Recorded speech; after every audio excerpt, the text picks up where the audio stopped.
కుటుంబాలు, కానీ రేషన్ కార్డులో ఒకే దగ్గర వీళ్ళ పేర్లు ఉన్నాయి. ముగ్గురికి కలిసి ఉన్న అప్పు ఎంత అంటే 6,91,806 రూపాయలు. ఇప్పుడు నువ్వు పెట్టిన నిబంధన వల్ల వీళ్ళకి 2 లక్షలు మాత్రమే రుణమాఫీ అవుతుంది. 3 డిఫరెంట్ కుటుంబాలు కదా. 2013లో ఒకరికి పెళ్ళైంది, 2018లో ఒకరికి పెళ్ళైంది. తండ్రి ముగ్గురి భూములు వేరు, ముగ్గురి కమతాలు వేరు, ముగ్గురి వ్యవసాయం వేరు, ముగ్గురి అప్పు వేరు. కానీ ముగ్గురు మధ్య రేషన్ కార్డులో ఏ దగ్గర పేర్లు ఉన్నాయి కనుక 2 లక్షలు మాత్రమే మాఫీ అయ్యిద్దంటివి. అంటే 6 లక్షలు మాఫీ కావాల్సిన చోట ఈ కుటుంబానికి ఎంత అవుతుంది? ఈరోజు 2 లక్షల రూపాయలు మాత్రమే అవుతుంది. ఈ రైతు పేరు గురజాల బాలరెడ్డి, గ్రామము జక్కాపూరు, జిల్లా సిద్దిపేట జిల్లా. ఇంత స్పష్టంగా ఆధారాలతో సహా చూపిస్తున్నాం. సురేందర్ రెడ్డి గారి ఆత్మహత్య ఇప్పుడు చూసాం మనం. అది దుబ్బాక నియోజకవర్గం, సిద్దిపేట జిల్లా, చిట్టాపూర్ గ్రామం. తల్లిది అతని రేషన్ కార్డు ఒక దగ్గర ఉండడం వల్ల ఇవాళ సురేందర్ రెడ్డి గారి చావుకు ఈ ప్రభుత్వం కారణమైంది. నిజంగా ఇది సురేందర్ రెడ్డి గారి ఆత్మహత్య కాదు, ఇది ప్రభుత్వ హత్య. ఈ ప్రభుత్వం చేసిన దగ.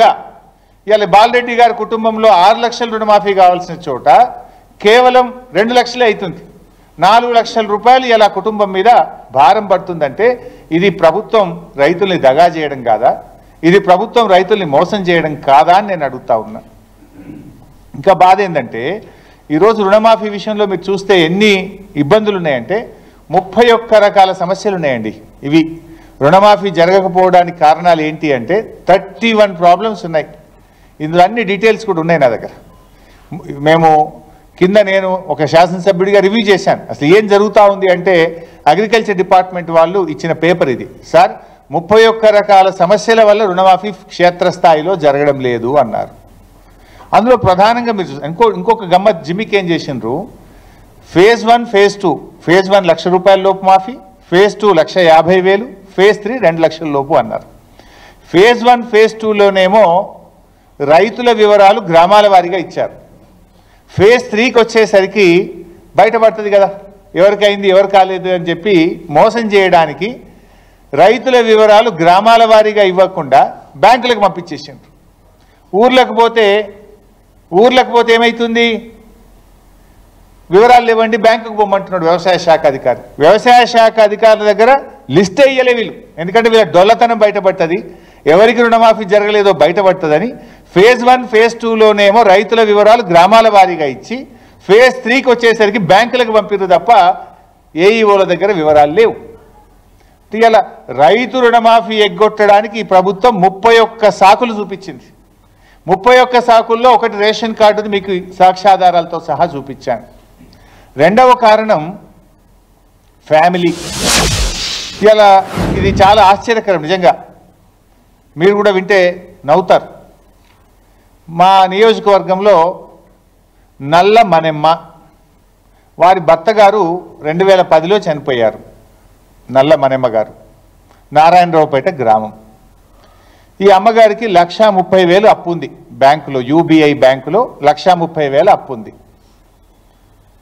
అయితే రుణమాఫీ కాలేదు. మీకు వ్యవసాయ శాఖ అధికారుల దగ్గరికి పోయింది, నాకు రుణమాఫీ కాలేదు అంటే మీ భర్త చనిపోయింది కదా, మీ భర్త ఆధార్ కార్డు తీసుకురాపో అన్నారట. వీళ్ళ భర్త చనిపోయిందేమో 2010లో. ఆధార్ కార్డులు ఎప్పుడు ఇష్యూ అయినాయి? 2011 తర్వాత ఆధార్ కార్డులు ఇష్యూ అయినాయి. నా భర్త చనిపోయినాడు, ఈ ఆధార్ కార్డు పద్ధతే లేదు, నేనేడికెళ్ళి ఆధార్ కార్డు తేవాలంటే ఆధార్ కార్డు లేకపోతే నీకు రుణమాఫీ కాదు పోతుండ్రు. ఇప్పుడు ఆమె ఏం కావాలి? యాడికెళ్ళి తేవాలి ఆధార్ కార్డు? భర్త చనిపోయింది 2010లో, 15 ఏళ్ల కింద భర్త చనిపోతే ఇప్పుడు ఆధార్ కార్డు లేదు, నీ భర్తకు ఆధార్ కార్డు లేదు కనుక నీకు రుణమాఫీ కాదు పోంటురట. ఇగో ఇది ప్రభుత్వ తీరు. ఇంకో విషయం, కుంబాల సిద్ధారెడ్డి గారు, ఈయన వయసు 51 సంవత్సరాలు. కారణం ఏదైనా పాపమైన పెళ్లి చేసుకోలే, ఒంటరిగానే జీవిస్తున్నాడు కుంబాల సిద్ధారెడ్డి గారు. ఈయనకు 1,99,000 రూపాయలు అప్పు ఉంది. అయితే ఇప్పుడు వ్యవసాయ శాఖ ఈయనకు రుణమాఫీ కాలే. మొన్న నాకు రుణమాఫీ కాలేదు, 1,99,000 ఉంది, 2 లక్షల దాకా అయిపోయింది అన్నారు కదా అని నా వ్యవసాయ శాఖ అధికారుల దగ్గరకు పోయిండ్రు. అరే నీ భార్య పేరు కావాలన్నా, నీ భార్య ఆధార్ కార్డు తెపోంటురట. అరే నేను పెళ్ళే చేసుకోలే, యాడికెళ్ళి తేవాలని ఈయన అన్నాడట. భార్య లేకపోతే నీకు రుణమాఫీ కాదు పోంటురట.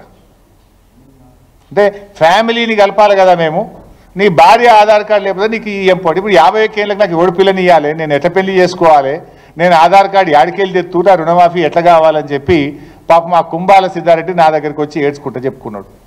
ఇప్పుడు ఆయనకి పెళ్లి చేస్తుమా, ఏం చేస్తాం మరిగా? ఇప్పుడు పెళ్లి చేసుకోకపోవడం కూడా ఒక కారణమా రైతు రుణమాఫీ కాకపోవడానికి?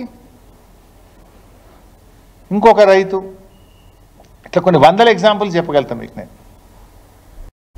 ఆ అబ్బాయి పేరు చాట్లపల్లి హరీష్. ఈ అబ్బాయి వయసు 30 సంవత్సరాలు. తండ్రి పేరు కిష్టయ్య, గ్రామం గోపులాపూరు, జిల్లా సిద్దిపేట. అబ్బాయి ఇక్కడనే ఉండే, మొన్న ఏది రుణమాఫీ జరిగేటప్పుడు ఇక్కడ ఉండే. 30 ఏళ్ళు రుణమాఫీ కాలేదు. ఎందుకు కాలేదని పోయిండు. అరే నీ భార్య ఆధార్ కార్డు కావాలి. అరే నాకు ఎవడు పిల్లనిస్తలేడు సార్, నాకు నౌకరు లేదు, వ్యవసాయం చక్కగా నడుస్తలేదు, నేను దుబాయ్ పోదామని ఇప్పుడే పాస్పోర్ట్ తీసేదో తనలాడుతున్నా, నాకు పెళ్లి కాలేదు సార్, నేను ఏం చేస్తున్నా అంటే, నీకు పెళ్లి కాకపోతే రుణమాఫీ కాదు. ఆయనకి ఎవడు పిల్లనిస్తలేడు, ఏం చేయాలి? ఇప్పుడు ఆయన దుబాయ్ ఉన్నాడు. ప్రస్తుతం అయితే మన నెల కింద దుబాయ్ పోయిండు. రుణమాఫీ అయినప్పుడు ఈయనే ఉండే. వ్యవసాయ శాఖ అధికారుల దగ్గర పోయిండు, నా దగ్గరికి వచ్చాడు. అన్న ఆడిపోతే పెళ్లి కాలేదు కనుక నీకు లోన్ రుణమాఫీ కాదంటుండ్రు, భార్య ఆధార్ కార్డు తెమ్మంటుండ్రు, ఎవడేమో నాకు పిల్లనిస్తలేడు, నేను ఇక దుబాయ్ పోదామని పాస్పోర్ట్ తీసిన, ఏం చేయాలి సార్ అని ఆ పిల్లగాడు వచ్చాడు. బట్టి ఇది ప్రభుత్వ తీరు. గతంలో మేము ఇట్లాంటి ఏం చేయలే. పాస్బుక్ ఉంటే చాలు, బ్యాంకులో అప్పు తెచ్చుకున్నాడా లేదా, పాస్బుక్ ఉన్నదా లేదా, రైతా కాదా, భూమి ఉన్నదా లేదా, ఉంటే రుణమాఫీ చేసినాం. ఏంది ఇది? మీరే కదా 41 లక్షల మందిలకు రుణమాఫీ చేస్తామని మీ మంత్రి గారే చెప్పారు. వ్యవసాయ శాఖ మంత్రి గారు ఏం చెప్పిండ్రు? ఇప్పటి వరకు 22 లక్షల మందికి చేసినాం, అలా 2 లక్షలు వాపసు వచ్చినాయి, 20 లక్షల మందికే ముట్టినాయి అని చెప్పిండు కదా. అంటే ఇంకా 21 లక్ష మందికి రుణమాఫీ కాలే. అయింది తక్కువ, కాంది ఎక్కువ. అయిన రైతులు 20 లక్షలు, కావాల్సిన వాళ్ళు 21 లక్ష. ఇది నేను చెప్తున్న మాట కాదు, మీ వ్యవసాయ శాఖ మంత్రి చెప్తున్న మాట. మళ్ళీ ముఖ్యమంత్రి ఉల్టా దబాయిస్తాడు. రుణమాఫీ అయిపోయింది, హరీష్ రావు వాగుల దుంకు. ఇప్పుడు ఎవరు దుంకాలి? ఇవాళ సురేందర్ రెడ్డి ఆత్మహత్యకు కారణమైన నువ్వు. ఇంత ఉదాహరణలతో సాక్ష్యాలతో సహా చెప్తా ఉన్నా నేను. 31 కుంటి సాకులు పెట్టి కోతలు పెట్టినావు నువ్వు. ఇవాళ ఎన్ని సమస్యలు? ఫ్యామిలీ గ్రూపింగ్ లేదని, ఆధార్ మిస్ మ్యాచ్ అని, సింగిల్ ఫార్మర్ అని, ఎక్స్పైర్డ్ ఫార్మర్, రైతు చనిపోతే కూడా వాళ్ళకు ఇచ్చేయడానికి మార్గదర్శకం లేదు, జాయింట్ ఫ్యామిలీ అని, అదేవిధంగా 12 డిసెంబర్ 2018 కంటే ముందు తీసుకున్నాం అనే పేరు మీద జరగదు. ఎన్పిఏ, ఇది ఇంకా ఆశ్చర్యం. ఎన్పిఏ అంటే చాలామంది రైతులు పాపం రెన్యువల్ చేసుకోలేదు, క్రాప్ లోను రెన్యువల్ చేసుకోలేదు. రెన్యువల్ చేసుకోకపోతే రుణమాఫీ కాదా పైసా? ఎవరు చేసుకోరు రెన్యువల్? డిస్ట్రెస్డ్ ఫార్మర్, బాగా ఇబ్బందుల్లో ఉన్నటువంటి వాళ్ళే రుణమాఫీ జరగలేదు. ఇప్పుడు ఎవరైతే ఎన్పిఏ అకౌంట్స్ అని ఉంటాయి, ఎన్పిఏ నాన్ పర్ఫార్మింగ్ అకౌంట్స్ అంటే ఏంటి? 2018లో అప్పు తెచ్చుకున్నాడు లేదా 19లో అప్పు తెచ్చుకున్నాడు, నెక్స్ట్ ఇయర్ రెన్యువల్ చేసుకోలే అతను, అప్పు